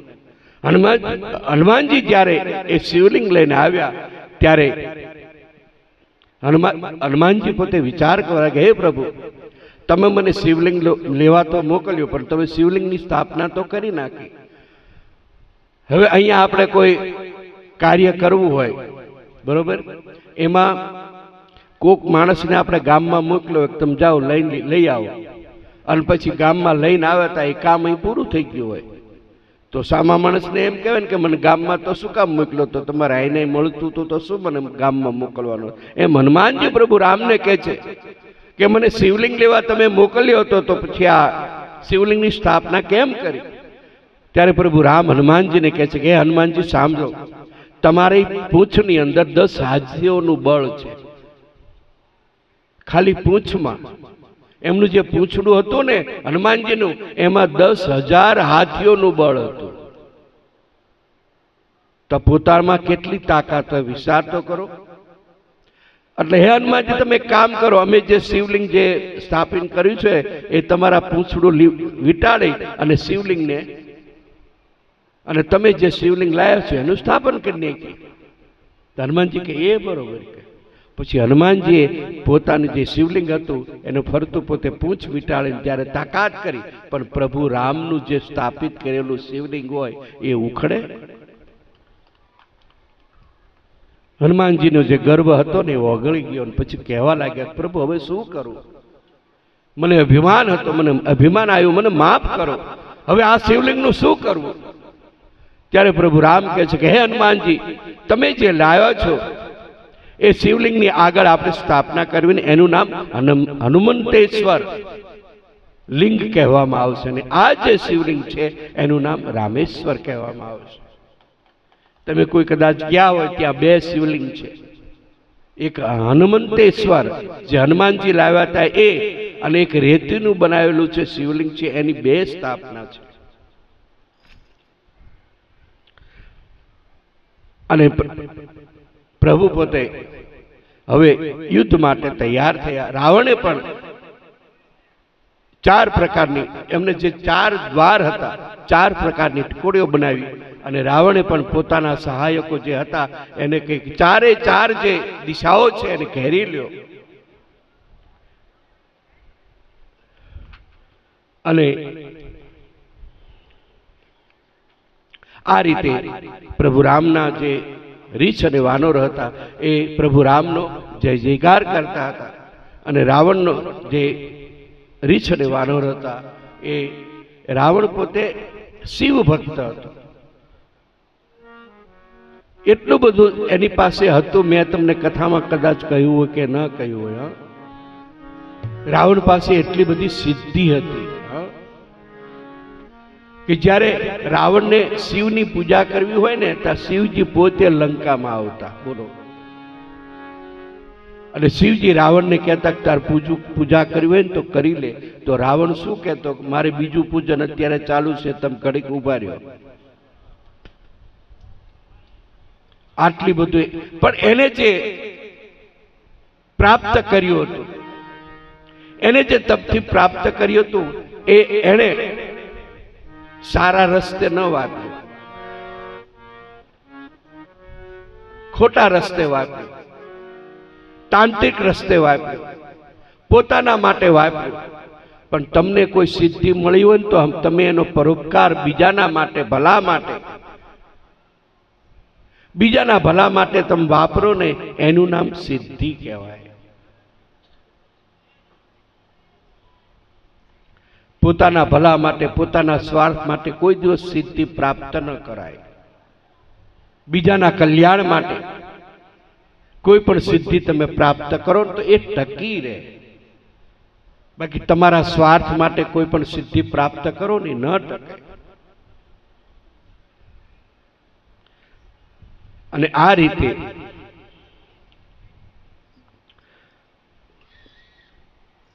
પ્રભુ રામનું સૈન્ય અને રાવણનું જે રાક્ષસો હતા એ બધા અંદરો અંદર ઝઘડવા લાગ્યા.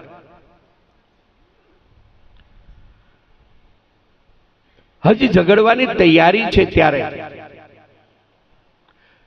અંગદજી કહે છે કે પ્રભુ એક કામ કરો. શું? હનુમાનજી પણ કહે છે કે હે પ્રભુ, હજી એક મોકો આપણે રાવણને દઈએ, અને જો કદાચ માની જાય તો આપણે યુદ્ધ કરવું નથી. ત્યારે પ્રભુ રામ એમ એક સંદેશો લઈને આપણે એક માણસને મોકલવી, કોઈ વાનરને, કે રાવણ પાસે જાય અને એને સમજાવે કે તમે જાનકીજીને પાછા સોંપી દો. એમાં અંગદજીની પસંદગી થાય છે. હનુમાનજી તો જઈ આવ્યા છે, બરોબર, લંકામાં હનુમાનજી જઈ આવ્યા છે. હવે અંગદજીની પસંદગી થાય છે. અંગદજી જાય છે જ્યારે લંકામાં, ત્યારે બધા એને રસ્તો આપવા માંડ્યા. શું કામ? કે જે હનુમાનજીએ જે પરાક્રમ કર્યો હતો ને એ બધા રાક્ષસોને ખબર છે. અને વાનર હનુમાનજી જેવા જ અંગદજી લાગતા, જે હનુમાન આમ અંગદજી જાય ને તો બધો રસ્તો આપવા લાગ્યા કે આ બાજુ મહેલ છે, આ બાજુ મહેલ છે, આ કોઈ એને રોકતું પણ નથી. બોલો, કારણ કે હનુમાનજીએ બધાને પ્રસાદી આપેલી છે, એનો પ્રતાપ છે. અને અંગદજી જાય અને રાવણને કહે છે કે હે રાવણ, હજી સમય છે, જાનકીજીને પાછા સોંપી દો. આ તો કરુણાનું દાન છે, ભગવાન છે, તમારી ઉપર દયા કરશે. પછી અંગદજી, જે રાવણ જેટલી ઊંચાઈએ બેઠો એમ અંગદજી પોતાનું પૂંછડું વિટાડી અને રાવણ જેટલી ઊંચાઈએ બેઠો હતો ને એ પૂંછડા ઉપર અંગદજી બેસી ગયા અને રાવણને સમજાવવા લાગ્યા. રાવણ કોઈ રીતે સમજતો નથી. પછી અંગદજી કહે છે કે હે રાવણ, જે પ્રભુએ જે રીછ અને વાનરો ભેગા કર્યા છે એ કેટલા બળવાન છે એ તારે જોવું છે. અને અંગદજી પોતાનો જે પગ છે એ જમીન ઉપર આમ ઠસાવીને રાખે છે ને રાવણને કહે છે કે હે રાવણ, તારા જે બધા સૈનિકો છે ને એને એમ કે મારો પગ ઊંચો કરી દે, અને મારો જો પગ કોઈ પણ સૈનિક ઊંચો કરી દે ને તો હું સીતાજીને હારીને અહીંથી રામ યુદ્ધ કર્યા વગર પાછા જતા રહેશે.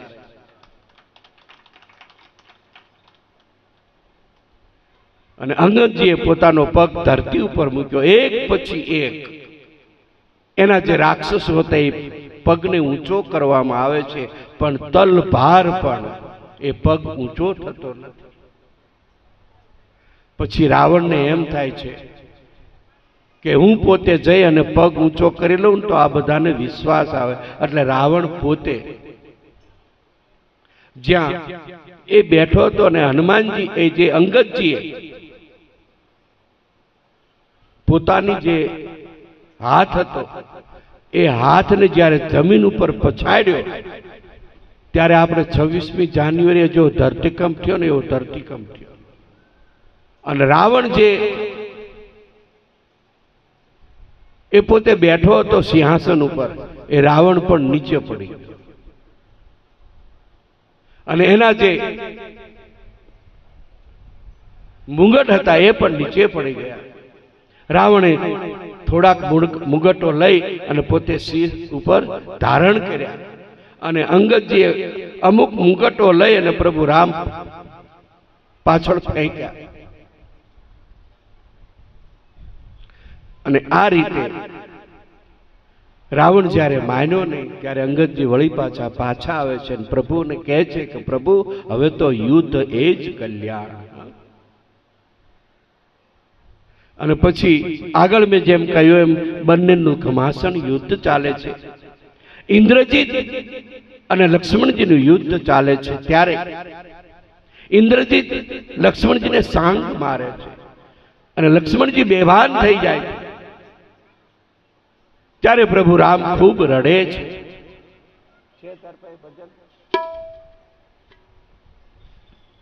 ઇન્દ્રજીત જ્યારે હનુમાનજીને સાંગ મારે છે ત્યારે લક્ષ્મણજી બેભાન થઈ જાય છે અને પ્રભુ રામ લક્ષ્મણજીનું જે મસ્તક છે એ ખોળામાં લઈ અને ખૂબ વિલાપ કરે છે. સુનો હનુમાન તું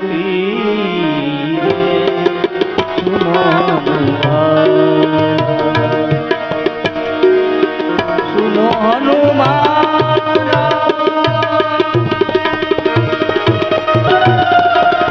ભુજા મેરી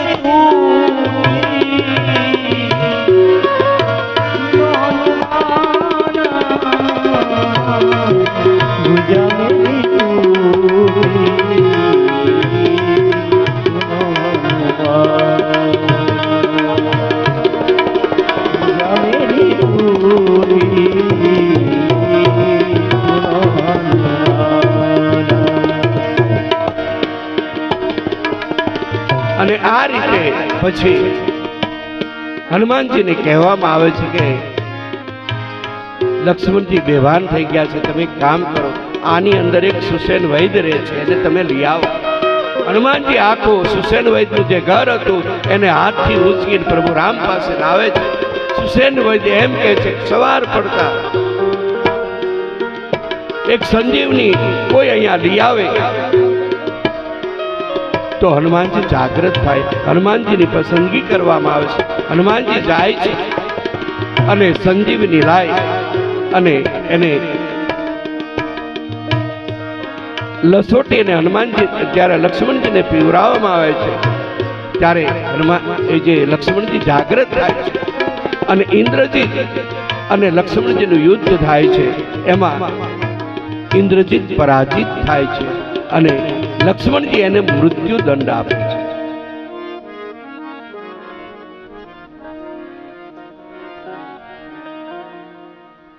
પછી રાવણ ખૂબ વિલાપ કરે છે. પછી રાવણ પોતે વિચાર કરે છે કે હવે મારે યુદ્ધમાં કોને મોકલવો. પછી રાવણ પોતે કુંભકર્ણ પાસે જાય છે, કુંભકર્ણને જાગૃત કરે છે. કુંભકર્ણ જ્યારે જાગૃત થાય છે ત્યારે કુંભકર્ણ રાવણને એમ કહે છે કે હે રાવણ, જગદંબાને તે હરી અને અહીંયા લાવ્યો છે તે ખોટું કર્યું છે. એ જે છે માં જાનકીજી પોતે જગદંબા છે. તારે આવું ન કરવું જોઈએ. પહેલા તારે મને કહેવું જોઈએ, તે મને હવે શા માટે જગાડ્યો. ત્યારે રાવણ પોતે વિચાર કરે છે કે આના જે સારા વિચારો છે એને દૂષિત કરવા માટે એને ખૂબ સોમરસ ને પણ જેને આપણે દારૂ કહીએ એ ઘડે ઘડા એને કુંભકર્ણને પાવામાં આવ્યા અને ખૂબ જે પાડાઓ હોય એને મારી મારી અને એ કુંભકર્ણને ખવડાવવામાં આવ્યા. અને પછી એની જે મતિ હતી ને એ બદલાઈ ગઈ. જે આવું આ રામાયણ આપણને શીખવે છે કે સારું ખાવું કે સાત્વિક ખાવું. જો તમે સાત્વિક ન ખાઓ તો તમારા વિચારો દૂષિત રહે, અને જો સાત્વિક ભોજન કરો તો તમારા જે વિચારો છે રામમય હોય, ભક્તિમય હોય. અને પછી એ જે કુંભકર્ણ છે એ પણ પ્રભુ જે રામ છે એમની સાથે યુદ્ધ કરવા માટે જાય છે. અને જ્યારે કુંભકર્ણ જ્યારે યુદ્ધ કરે છે ત્યારે કુંભકર્ણ જ્યારે આમ પગ મૂકે ને ત્યાં આખી ધરતી ડોલવા લાગે છે. અને કુંભકર્ણ જ્યારે રણ મેદાનમાં આવે છે ત્યારે પોતાના ભાઈ વિભીક્ષણને જોઈ અને કુંભકર્ણ કહે છે કે ધન્ય છે ભાઈ, ધન્ય છે, તને ધન્ય છે.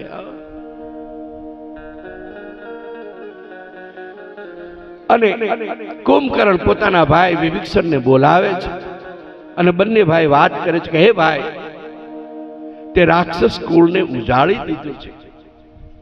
પ્રભુ પાસે આવી પ્રભુના ચરણ તે પકડી લીધા, તે રાક્ષસ કુળને ઉજાડી લીધું છે. તને ધન્ય છે, તને ધન્ય છે. અને આ રીતે તુલસીદાસજી લખે રામ અને કુંભકર્ણનું યુદ્ધ થાય છે અને એમાં પ્રભુ એક એવું બાણ મારે છે કે કુંભકર્ણ પોતે ધરતી ઉપર પડે છે અને પ્રભુ એને સારી એવી ગતિ આપે છે.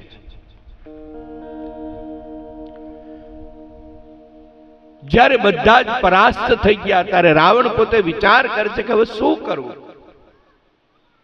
હવે પોતે યુદ્ધ કરવા માટે તૈયાર થાય છે.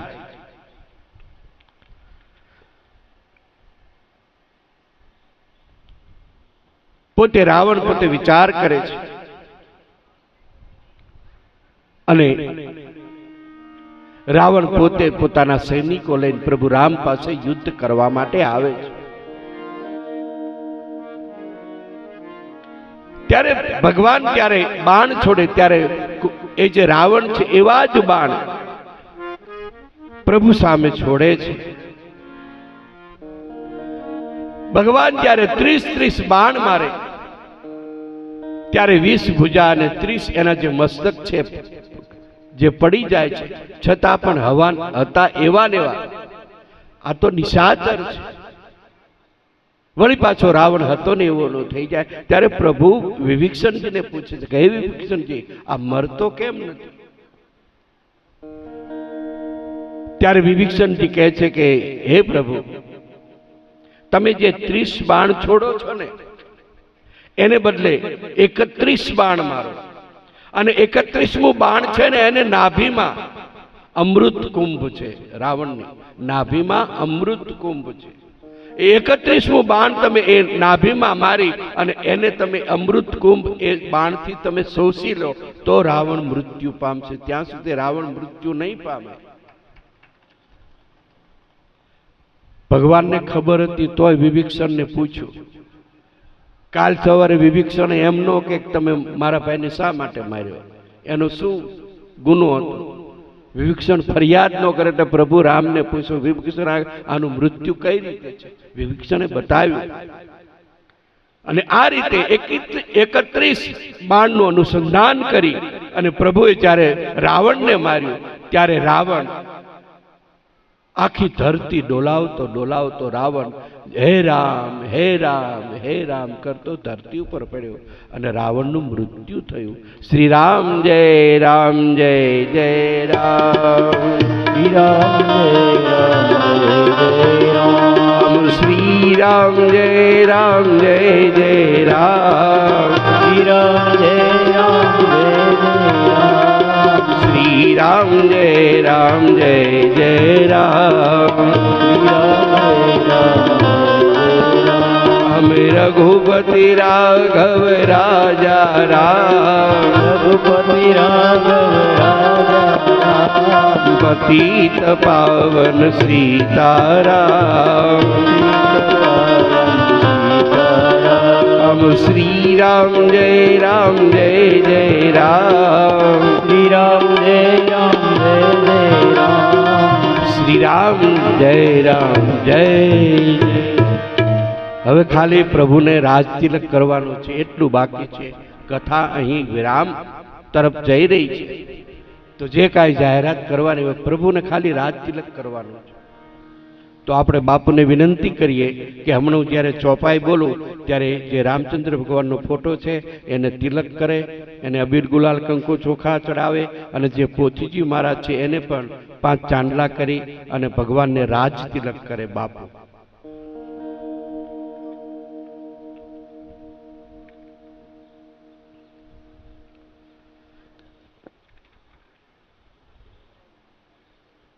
હાલો. પોતેની પધરામણીનો ચડાવો 4051 રૂપિયા છે। જેમને પણ લાભ લેવો છે ઝડપથી પોતાનો નિર્ણય અને પોતીનો ચડાવો વધારશો। ઝડપથી અહીંયા આવી અને જો કથા મંડપમાં આપ હાજર છો તો આવી અને લાણું મેળવી લેશો।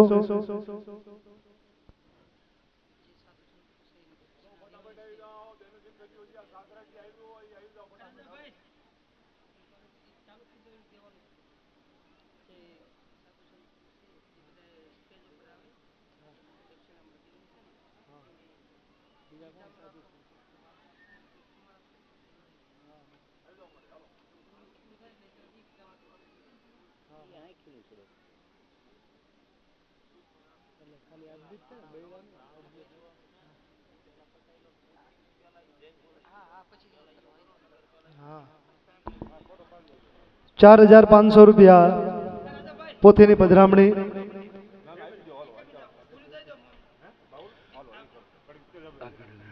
ઉપસ્થિત સર્વે સંતો બાર ગામથી જે બહેનો કથા સાંભળવા આવ્યા હોય એમને લાણું આપે છે। રાવણ પોતે વિચાર કરે છે કે હે પ્રભુ મને એ બતાવો, સાંભળવા જેવી વાત છે કે મને એ બતાવો કે તમારા કતાર સંપત્તિમાં હું મહાન છું। તમારી પાસે સંપત્તિ નથી એટલી મારી પાસે સંપત્તિ નથી। તમારી પાસે રાજ્યનું જે ક્ષેત્ર છે એના કરતા મારે પણ વધારે રાજ્યનું ક્ષેત્ર છે પ્રભુ। તમારી પાસે જે અસ્ત્ર શસ્ત્ર છે એનાથી પણ વધારે મારી પાસે અસ્ત્ર શસ્ત્ર છે। તમે જેટલો બાણ છોડતા એથી વધારે તાકાતથી હું બાણ છોડતો પ્રભુ। મેં એટલું બધું તપ કર્યું છે કે મને કોઈ હરાવી શકે નહીં, છતાં પણ પ્રભુ કઈ રીતે પરાસ્ત થયો એ મને કહો।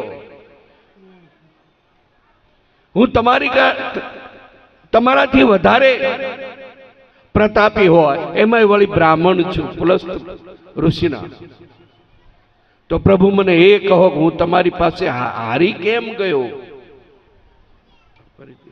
ત્યારે પ્રભુ એમ કહે છે કે હે રાવણ સાંભળ, તું જ્યારે સાંભળવા જેવી છે આખા 9 દિવસનો જો કથાનો સાર હોય ને તો આ છે। પ્રભુ જવાબ આપે છે કે હે રાવણ સાંભળ, તું પરાસ્ત કેમ થયો, તો હારી કેમ ગયો હું તને બતાવું। તું જ્યારે યુદ્ધ કરતો ને ત્યારે તારો ભાઈ તારી પાસે નહોતો,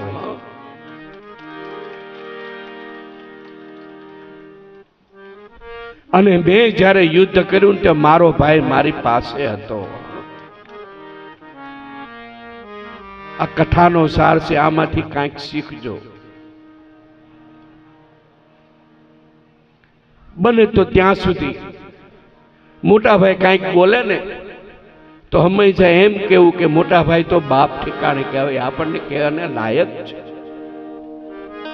અને કદાચ નાનો ભાઈ કાંઈક બોલ્યો હોય ને તો તમારે છોડી દેવું કે એ તો નાનો છે, એને શું બુદ્ધિ હોય, ન બોલવાનું, કદાચ બોલી જાય પણ ક્યારે ઝઘડો ન કરશો। બીજું કે 9 દિવસ આવીને તમને જે મારી મતિ પ્રમાણે તમને જે કથાનું રસપાન કરાયું એમાં કોઈ દ્રષ્ટાંત દેતી વખતે કોઈને કદાચ એમ થયું હોય કે બાપુ મને કહે છે, એવું કોઈને કોઈ દુઃખ લાગ્યું હોય તો વ્યાસપીઠ ઉપરથી ક્ષમા માંગુ છું।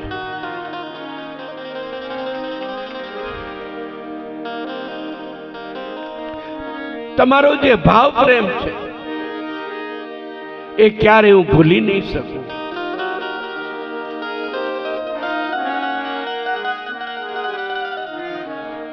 બને તો મેં ઘણી વખત તમને કહ્યું છે કે બને તો બસ ઈશ્વર ભજન કરજો, અને ઈશ્વર ભજન જ તમને તારશે, તમારું જે જીવન છે ને એ ઈશ્વર ભજનથી જ સુધરશે, બાકી કોઈ પણથી એ તમારું જીવન છે સુધરવાનું. બહેનો પણ જ્યારે, મેં પહેલા પણ કર્યું, બહેનો પણ જ્યારે રસોઈ બનાવે ને ત્યારે પ્રભુનું કીર્તન કરતા કરતા, જે તમને ઈષ્ટ હોય, રામ હોય કે કૃષ્ણ હોય, એનું કીર્તન કરતા કરતા રસોઈ બનાવજો.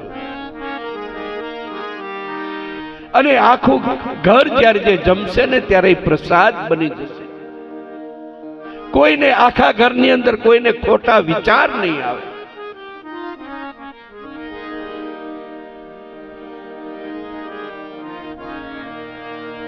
આ રીતે મારું અહીં વક્તવ્ય વાણીને વિરામ આપું છું. બાપુને વિનંતી કરું કે એક થાળી અંદર કુમકુમ ચોખા એ લઈ અને આગળ જે રામચંદ્ર ભગવાનની પ્રતિમા છે એને તિલક કરે. આપણે બધા તાળીઓના ગગડાટથી બાપુ ક્યાં ગયા? બાપુ ક્યાં ગયા?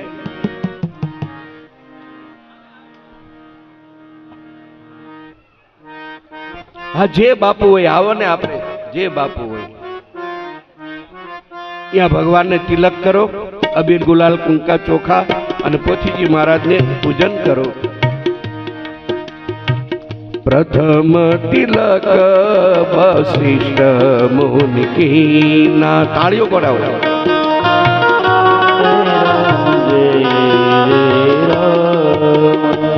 પુનિ સબ પ્રભુ આય સુદીના. શ્રી રામ જય રામ જય જય રામ. સુત બિલોકી હરસી મહતારી. શ્રી રામ જય રામ જય રામ. બાર બાર આરતી ઉતારી. શ્રી રામ જય રામ જય જય રામ. પ્રભુ રામ રાજગાદી ઉપર બેસે છે. પ્રથમ તિલક વશિષ્ઠ મુનિ, એમના જે કુલ ગુરુ હતા, એ પ્રભુ રામને રાજ તિલક કરે છે. અને બધા જે વિપ્રો હતા, જે બ્રાહ્મણો હતા, પ્રભુ રામને આશીર્વાદ આપે છે. અહીંયા કથાને હું વિરામ આપું છું. અને જેને પોથીનો ચડાવો લીધો છે એ મારા તરફથી એક વખત તાળીથી વધાવો એને. આ સામાન્ય ફળ નથી. જેને લીધું હોય એને આ 9 દિવસનું પુણ્યનું ફળ છે. અને એ જે પોથીનો ચડાવો જેને કર્યો છે એ આખું કુટુંબ અહીંયા આવે, એમને આરતી આપવામાં આવે છે. પછી સવારમાં જે યજમાનો આરતી પૂજનમાં હતા એ બધા પાછળ ઉભા રહે છે. અને આપણે હવે વિરામની આરતી, કથાના વિરામની આરતી, કથા જ્યારે વિરામ તરફ જઈ રહી છે ત્યારે આપણે આરતી ભગવાનની રાજ્યાભિષેકની આરતી કરી છે. જલ્દીથી આવે.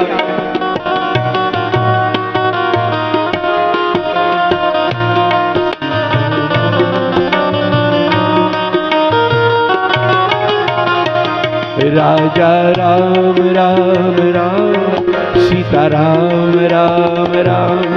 राजा राम राम राम, सीता राम राम राम. રામ રામ રામ. જલ્દી થી રામ રામ રામ. રાજા રામ રામ. સીતા રામ રામ. राजा राम राम राम, सीता राम राम राम. राजा राम राम राम, सीता राम राम राम. રાજા રામ રામ રામ.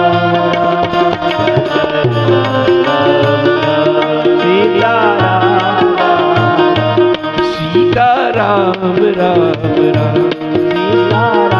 સીતા રામ રામ. सीता राम राम.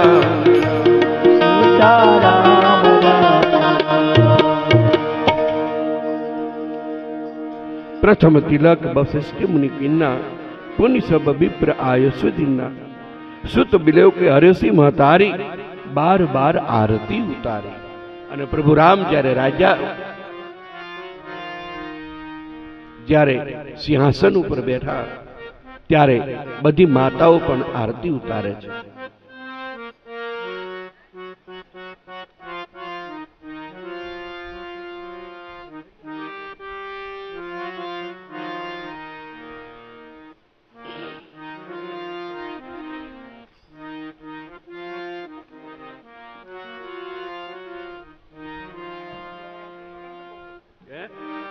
આ પોથી જેને ચડાવો કર્યો છે મેઇન આરતી રહી છે. પછી સવારમાં જે આપણે યજમાનો હતા એ પાછળ ઊભા રહે છે અને જે પોથીનો ચડાવો કર્યો છે ને આખું કુટુંબ આરતી ઉતારવા માટે આવવાનું છે. બધા સભ્યોએ સંસાર સારમ ભુજગેન્દ્રહારમ સદા વસંતમ હૃદયારવિંદે ભવભવાની સહિતમ નમામિ. મંગલમ ભગવાન વિષ્ણુ મંગલમ ગરુડધ્વજ મંગલમ પુંડરીકાક્ષમ મંગલાય તનો હરિ. સર્વમંગલ માંગલ્યે શિવે સર્વાર્થ સાધિકે શરણે ત્રંબકે ગૌરી નારાયણે નમસ્તુતે નારાયણે નમસ્તુતે નારાયણી